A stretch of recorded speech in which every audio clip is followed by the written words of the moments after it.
Welcome to NFL World, where NFL starts and ends. I'm your host, Jacob, and the legendary Dick Butkus has passed away at the age of 80. It was announced by the Bears family and the Butkus family yesterday afternoon that Dick Butkus had passed away. And Butkus, who was 80 years old, he was very active on Twitter and all these social media sites, including going to a Bears game this year. I believe it was the first or second week of the year. He was in Chicago Stadium. He was in Soldier Field, excuse me, when the Bears faced the Packers. That was week 1.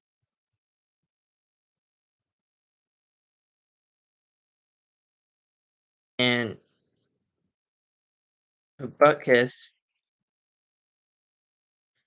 he in the time he played from 65 to 73, he made Pro Bowls, 8 of them, which is amazing. He only played 8 years. But I want to read off some of his credits during his career. Let me see if I can get this to even off. Okay. 2-time NFL Defensive Player of the Year. One of the only players in NFL history to have it twice back to back. That doesn't happen every day. 5-time first team All Pro, 3-time second team All Pro. So basically, he was an All Pro every year of his career. He was also on the NFL's 1960s All Decade team.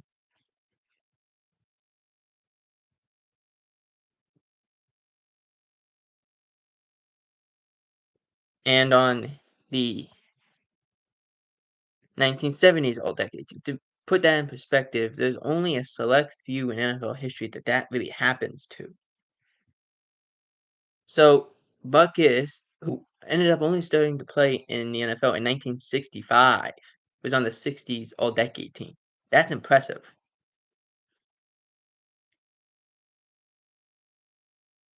He was also on the NFL's 75th anniversary and NFL's 100th anniversary teams. His number with the Bears has been retired. He was put on the list of the top 100 greatest Bears of all time. A unanimous All-American. UPI Lineman of the Year in '64 when he was in college. And the list goes on and on.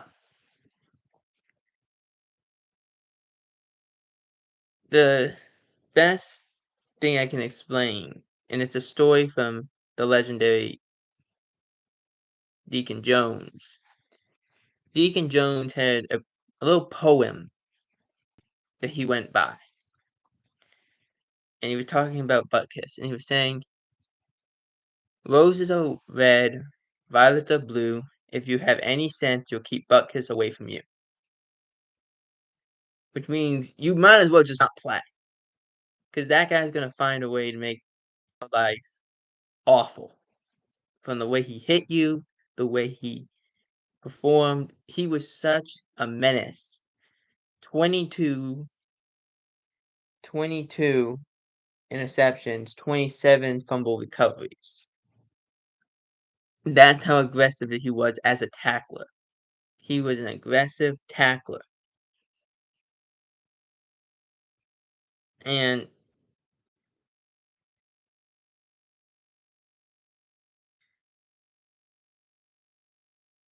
he performed like that every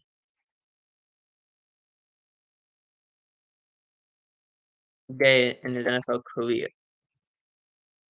He just performed, and it was not a was he a athletic stellar player? Yes, but he played the game with velocity and almost an ugly way to play football, but he performed. And Bughead had stories for years. A lot of people on social media, specifically Twitter, have tweeted out nice things about him. Former Bears quarterback Jim McMahon said he was a close friend. Rich Eisen, he went on the Rich Eisen show a couple of times, and so Rich Eisen put some nice stuff out there for him. But Butkus, my favorite, it really has nothing to do with what Butkus said, more of the picture that I really think resembles the NFL, especially at that time. And one of the reasons why I enjoy football is that picture of, and I can't really show the picture, but basically it's Butkus sitting down on the bench. His hands are clenched. I can't hold it because I'm holding my laptop at this point, but basically his hands are clenched together. So they have his hands like this, his other hand's holding his hand, and he has tape around the beginning of his palms, not at his knuckles though. And he was bleeding his knuckles. His knuckles were bleeding, and it had mud in the mixed with the blood. And he's just holding it there. And they took a picture. And with there was no, it was not done in color. It was gray and white. And you just see this guy sitting there in full uniform, in attack mode, with intensity, and he's clenching his hands tightly, and his knuckles are bleeding. One of the best stories that's the best picture I think I've ever seen. It best describes football, especially at that time. But Butkus also never missed a game in his career. Never really missed a game. He had terrible knees at the end of his career because he played every snap. And yet, even with bad knees, he played. Rest in peace to Dick Butkus. Prayers up for the Bears family and the Butkus family. And I think the Bears did a great tribute in beating the Washington Commanders yesterday, all for their legendary linebacker. For NFL World, I'm Jacob Hebert, out.